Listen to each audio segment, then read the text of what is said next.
Magandang araw po. Si Atty. Nicky Nicolas po ito. Taos-pusong pasasalamat po ang pinaabot ng aming buong pamilya sa lahat ng sumuporta sa inyong lingkod upang magkaroon ng kauna-unahang abogadang konsehal dito sa ating minamahal na bayan ng Baler. Lalong-lalo na po sa 15,346 na bumoto, nagmahal, sumuporta at nagtiwala sa inyong lingkod. Isa po ito sa pinakamalaking voter turnout sa kasaysayan para sa isang konsehal ng bayan. Ramdam po namin ang inyong kagustuhan na magkaroon ng mga bagong henerasyon na leader. Asahan po ninyo na patuloy nating gagawin ang makabuluhang serbisyo na may integridad at direksyon.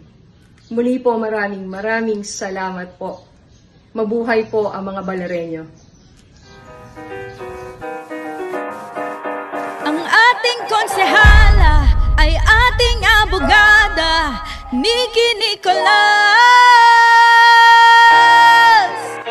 Kay Atty. Nicky Nicolas, kayo po ang malakas.